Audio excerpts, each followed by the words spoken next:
Friends, ఈ వీడియోలో మనం రోజువారీ రాశి ఫలాలలో మీనా రాశి వారి గురించి తెలుసుకుందాం. అంతకన్నా ముందు చిన్న రిక్వెస్ట్ ఫ్రెండ్స్, ఈ వీడియో నచ్చినట్లయితే లైక్ చేయండి, షేర్ చేయండి, అలాగే సబ్స్క్రైబ్ చేయడం అసలు మర్చిపోవద్దు. మీ యొక్క సపోర్ట్ నాకెంతో అవసరం.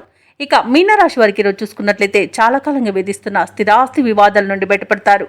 ఆర్థిక విషయాలలో ఆలోచనలు ఏవైతే చేస్తున్నారో అవి కార్యరూపం దాలుస్తాయి. ఇక వృత్తి ఉద్యోగాలలో ఎవరైతే ఉన్నారో వారికి పదోన్నతులు పెరుగుతాయి.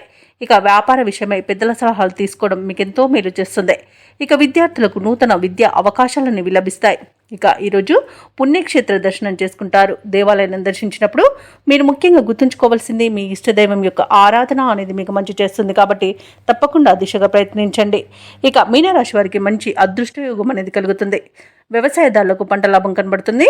అలాగే భూక్రయ విక్రయాలలో ఎవరైతే రియాల్టర్స్ ఉన్నారో వారు మంచి లాభాలను అందుకుంటారు. కాంట్రాక్టర్లు నూతన కాంట్రాక్టులను దక్కించుకోగలుగుతారు.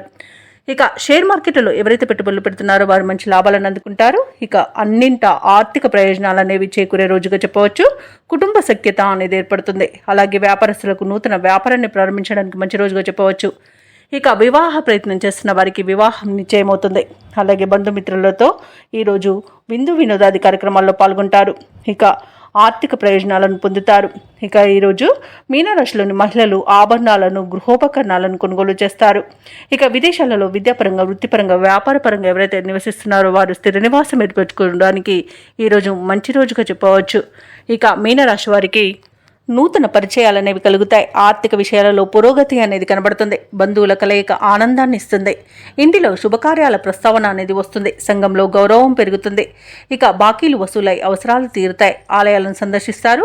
దేవాలయాలను సందర్శించినప్పుడు మీరు ముఖ్యంగా గుర్తుంచుకోవాల్సింది మీ ఇష్టదైవం యొక్క ఆరాధన అనేది మీకు మంచి చేస్తుంది. కాబట్టి తప్పకుండా దిశగా ప్రయత్నించండి. ఇక ఇంటి నిర్మాణ యత్నాలు ఎవరైతే చేస్తున్నారో అవి కలిసి వస్తాయని చెప్పవచ్చు. ఇక వ్యాపార వాణిజ్యవేత్తలు ఎవరైతే ఉన్నారో వారు మంచి లాభాలను అందుకుంటారు. ప్రభుత్వ ఉద్యోగస్తులు ఎవరైతే ఉన్నారో వారికి విధులు ప్రశాంతంగా సాగుతాయి. రాజకీయవేత్తలకు పదవులు ఊరిస్తాయి. చిత్ర పరిశ్రమ వారి నైపుణ్యత ప్రదర్శించడానికి మంచి రోజుగా చెప్పవచ్చు. ఇక విద్యార్థులు కొత్త ఆశలతో ముందుకు సాగుతారు. మహిళలకు శుభవార్తలు అనేవి అందుతాయి. ఇక ఈరోజు మీనరాశి వారికి అదృష్ట రంగు ఆకుపచ్చ, ప్రతికూలమైన రంగు గులాబీ, అదృష్ట సంఖ్య 9. ఈరోజు మీనరాశి వారు శివాలయంలో రుద్రాభిషేకం చేయించుకోవడం వలన మంచి శుభ ఫలితాలను పొందుతారు. అలాగే పనులలో వచ్చే ఆటంకాలని తొలగించుకోగలుగుతారు.